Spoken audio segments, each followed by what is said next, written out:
Oke, selamat datang kembali di channel Kata Tutor. Pada tutorial kali ini saya akan memberikan informasi yaitu bagaimana caranya membuat kuis di Google Form dengan menggunakan akun pembelajaran. Jadi di sini adalah saya mengkhususkan bagaimana cara membuat kuis di Google Form, kemudian bagaimana caranya menyeting ya. Jadi ini khusus digunakan untuk rekan-rekan yang sudah menggunakan akun pembelajaran. Nah, bagaimana caranya? Silahkan tonton sampai habis video ini. Dan jangan lupa untuk like, komen, dan subscribe bagi rekan-rekan yang belum subscribe supaya rekan-rekan bisa membantu untuk membangun channel ini, dan tentunya aktifkan loncengnya supaya rekan-rekan mendapat informasi terbaru dari channel Kata Tutor. Oke, langsung saja rekan-rekan ya. Di sini saya contohkan atau simulasikan dengan menggunakan beberapa soal, mungkin 3 atau 5 soal. Oke, dan ini kita akan input di Google Form seperti itu. Nah, kita langsung akses untuk Google Form. Jadi rekan-rekan bisa mengakses Google Form-nya melalui langsung dari Google Classroom ataukah langsung ke Google Form ataukah dari Google Drive. Ya, silakan dengan cara yang bagaimana saja. Bisa langsung ke Google Form. Silakan nanti kita gunakan blank quiz ataupun dari Google Drive, yaitu di bagian plus atau new di sini ya, untuk baru kita klik kemudian Google Formulir. Oke. Kemudian formulir kosong. Nah, silakan sesuaikan dengan cara rekan-rekan untuk mengakses Google Form ini. Ya. Oke, di sini saya sudah login di akun pembelajaran rekan-rekan ya. Nah, misalnya langsung saja membuat kuis ini di Google Classroom seperti itu. Baik. Nah, berikutnya kita akses Google Form di Google Classroom, yaitu dengan cara kita pilih salah satu kelas, misalnya di sini di matematika kelas 7, dan saya ingatkan sekali lagi di sini rekan-rekan harus sudah login terlebih dahulu ke akun pembelajaran. Karena di sini saya berikan tutorial adalah khusus setting untuk di akun pembelajaran. Oke, kita pilih kelasnya, kemudian di bagian classwork atau penugasan kita pilih tugas, yaitu membuat tugas di sini yaitu create ya. Kemudian kita pilih create, kemudian quiz assignment. Nah, di sini untuk pertanyaan quiz kita pilih pertanyaan quiz. Oke. Nah, misalnya di sini quiz kita berikan di judul quiz 01. Misalnya misalnya seperti ini ya. Kita berikan instruction atau petunjuk. Quiz prakarya kerajinan. Nah, misalnya ya. Kemudian di sini deskripsi, pilih satu. Oke. Jika sudah, sekarang kita siap-siap untuk memberikan atau menginput soal. Nah, ini soalnya ya. Kita ambil beberapa saja ya, 3 atau 5. Saya perkecil dulu. Baik. Kita masukkan, misalnya ini adalah soal nomor 1. Ya, kita blok di bagian Microsoft Word-nya ya. Kita copy, kemudian di sini kita paste. Nah, ini satu sudah. Kemudian pilihannya atau bisa ketik saja.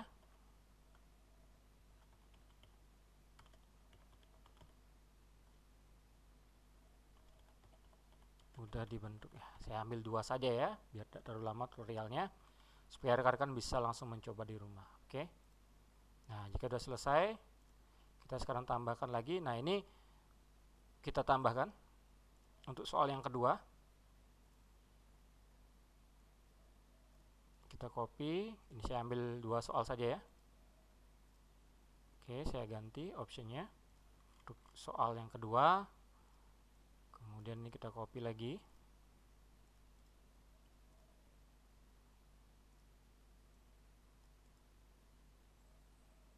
Kemudian kita copy untuk yang kedua. Untuk pilihan jawaban atau option. Nah, caranya silahkan rekan-rekan bisa langsung menggunakan shortcut di keyboard, silahkan. Ini saya hanya memberikan petunjuk saja supaya rekan-rekan tahu bagaimana caranya menginputnya. Oke, jika sudah, kita full screen lagi. Nah, jadi ini kita sudah menginput, kemudian kita adukan editing dulu ya di sini ya. Itu multiple choice-nya. Yang pertama kita di bagian tema, yang di bagian header-nya ini ya, kita tambahkan gambar misalnya supaya lebih bagus di bagian customize themes. Kemudian choice image. Nah, sekarang kita pilih ya. Oke, kita pilih salah satunya, misalnya ini kita insert. Oke, sudah. Nah, kita pilih untuk warna temanya ya. Misalnya apakah abu ataukah merah, ataukah menambah di add custom color, misalnya hijau. Boleh ya. Oke, kita add. Nah, kemudian background colornya misalnya putih seperti ini. Nah, jika sudah seperti ini, nah berikutnya kita atur ya. Misalnya di bagian bawah supaya ada instruksi lagi, bagian bawah ini kita tambahkan yaitu add title ya dan deskripsi. Misalnya begini, NB sudah dijawab dan sudah mengerjakan. Oke, jika sudah kita ganti ini 1, kemudian kita enter 2, kemudian ini 3, 4, 5, 6, 7, 8, 9, 10. Oke, sudah. Nah, supaya ini menjadi satu template juga bisa seperti ini, atau misalnya 2 template atau 2 bagian. Jadi rekan-rekan bisa cek kalau ini satu bagian ya. Nah, ini satu bagian artinya antara identitas kemudian soal jadi satu seperti itu. Oke. Nah, supaya bisa membedakan, rekan-rekan bisa tambahkan menjadi 2 bagian. Misalnya ya. Nah, ini kelasnya sudah 789, kemudian ini juga sudah. Nah, kalau ini diwajibkan misalnya tidak diisi akan berwarna merah seperti ini. Nah, sekarang kita bagi jadi 2 bagian. Misalnya di bagian 1 ini adalah identitas ya. Oke, kita pilih di bagian quiz di sini bagian atas. Kemudian kita pilih bagian bawah yaitu add section. Ya. Nah, ini yang pertama. Jadi di bagian pertama ini adalah identitas siswa. Oke, lengkapi identitas, kita kasih petunjuk lengkapi nomor kelas. Oke. Ini identitas siswa. Ini salah jawaban yang semester. Oke, kemudian nah ini saya coba saja ya. Kemudian next, nah ini baru masuk ke soal. Jadi diminta jadi 3 bagian ini ya. Oke. Nah, misalnya ini kita pilih jawabannya. Baik, jika sudah ada informasi, jika sudah dijawab, silakan pilih kirim. Nah, jika kita submit, nah ini terima kasih sudah mengerjakan kuis. Sekarang kita lihat skornya. Nah, ini di bagian presentasi tadi ya. Oke, 100. Nah, ini sudah muncul. Nah, bagaimana caranya sekarang mengatur supaya misalnya siswa tidak tahu mana jawaban yang benar dan salah. Jadi ini untuk mengantisipasi misalnya siswa mengerjakan soal ini beberapa kali. Oke, kita lakukan pengaturan lagi seperti itu. Nah, ini skornya sudah masuk ya. Baik, kita lanjutkan ke pengaturan berikutnya. Nah, ini yang terpenting ya. Sekarang kita lanjut ke pengaturan, yaitu kita perhatikan di bagian pojok kanan atas, di bagian gear ini ya, di setting ya, untuk pengaturan. Nah, kita lakukan pengaturan yang pertama. Untuk require sign in, di sini sudah ada ya. Artinya, nah ini karena saya menggunakan akun pembelajaran rekan-rekannya, seperti saya sampaikan di awal. Jadi di sini kalau ini diatur, istilahnya adalah setiap siswa yang mempunyai akun pembelajaran ini akan bisa mengakses kuis ini. Sebaliknya, kalau siswa tersebut mengakses kuis ini dengan menggunakan akun Gmail yang biasa, nah siswa tersebut tidak akan bisa mengerjakan. Nah, ya, saya bisa contohkan. Nah, ini karena sudah saya aktifkan di sini ya centangnya. Saya akan send dulu ya di ini yang lain ya, ke browser yang lain. Nah, saya coba di browser yang lain. Oke, kemudian saya paste di sini linknya. Nah, di sini saya menggunakan, oh ini akun biasa ya, saya coba dulu. Karena tadi sudah menggunakan email. Oke. Saya coba lagi.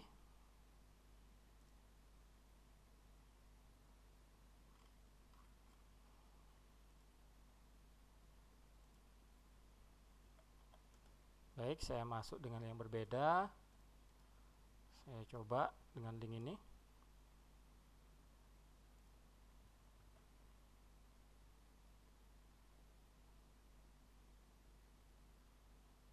Oke, ini belum bisa dicoba ya, karena masih terdeteksi masih satu akunnya ya, karena saya banyak membuka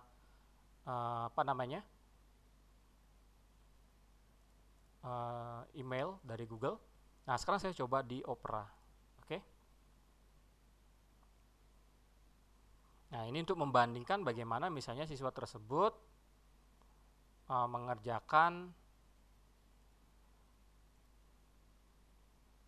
email ini dengan kuis ini dengan menggunakan email yang biasa ya.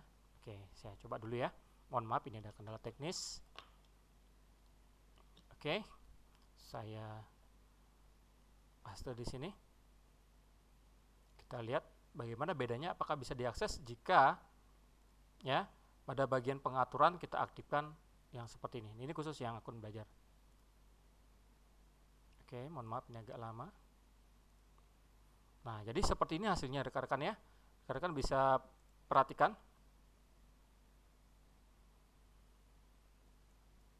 Oke. Nah, jika rekan-rekan mengaktifkan di bagian kiri ini adalah aktifkan hanya khusus digunakan pada pengguna yang memiliki akun pembelajaran, sehingga jika siswa tersebut login dengan menggunakan akun Gmail yang biasa, nah mereka tidak akan bisa mengakses dari kuis tersebut. Nah, sehingga jika misalnya di sekolah tersebut belum semua menerima akun pembelajaran untuk siswanya, silahkan untuk bagian ini rekan-rekan bisa dihilangkan checklistnya atau centangnya. Ya, sebenarnya ini sangat membantu sekali untuk mengantisipasi yang namanya kecurangan dari siswa sebenarnya. Tapi karena keterbatasan semua, misalnya siswa belum mendapatkan, ya mungkin dimaklumkan kita nonaktifkan di bagian sini. Oke. Saya coba lagi jika di nonaktifkan, saya refresh dulu di sini. Nah, sekarang saya refresh di bagian yang kanan. Ini misalnya siswa yang mengakses. Ya, jadi mohon diperhatikan. Jadi itu harus dihilangkan. Ya. Oh, ini masih saya hilangkan, saya save lagi. Oke, saya refresh. Ini biar ada perbedaannya bagaimana caranya ya. Nah, ketika dihilangkan di bagian setting di sini, ya, untuk khusus akun belajar, ternyata sekarang kuis tersebut bisa dikerjakan oleh siswa. Jadi seperti itu ya pengaturannya ya. Jadi bagi rekan-rekan guru yang menggunakan pembelajaran, untuk akun pembelajaran jangan lupa untuk mengecek di bagian setting, yaitu di bagian general. Jadi untuk ini. Kemudian limit to response hanya 1, ya 1 kali pengerjaan. Ini kita checklist. Presentasi tadi sudah, terima kasih. Kemudian untuk di bagian kuis ini, nah ini apakah pertanyaan yang tidak dijawab apakah ditampilkan, kita hilangkan untuk respondennya. Kemudian yang jawaban yang benar kita hilangkan. Jadi ini untuk mengantisipasi misalnya jika siswa tersebut tidak menggunakan akun pembelajaran, ya nanti bisa dicoba ulang dengan menggunakan akun yang lain. Tapi jika menggunakan akun pembelajaran diakses 1 kali, nah rekan-rekan bisa hidupkan di sini atau checklistnya, kita bisa lihat di sini ya. Kita checklist bagian untuk soal yang tidak dijawab ataupun soal yang jawabannya benar, ya. Oke. Baik. Nah, sekarang jika lihat perbedaannya, saya perhatikan perbedaannya. Yang tadi sudah dijawab. Oke, jadi kelihatan ya kalau ini diaktifkan yang tadi ya. Nah, ini yang tidak diaktifkan. Nah, ini misalnya diminta untuk email. Kemudian berikutnya ya, di pengaturan rekan-rekan juga bisa menonaktifkan untuk emailnya. Coba apakah bisa? Nah, kalau email juga bisa dimatikan ya, biar tidak diminta email. Ataupun biar lebih kredibel lagi, biar lebih bagus lagi. Nah, supaya dikolek emailnya ya. Boleh ya, tergantung rekan-rekan. Baik, sudah lengkapi identitas. nama, kemudian kelas, nomor absen. Nah, di bagian next, rekan-rekan bisa perhatikan bahwa di sini opsinya sudah diacak seperti itu, ya. Sekarang coba kita atur supaya soalnya yang diacak antara 1, 2, 2 ini diacak. Ini opsinya sudah diacak ya, rekan-rekan ya. Oke, sekarang kita atur lagi di bagian setting, kemudian di bagian presentasi.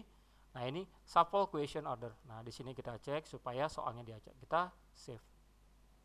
Nah, jika sudah, kita coba lihat, kita refresh di bagian ini. Oke, kita ulang.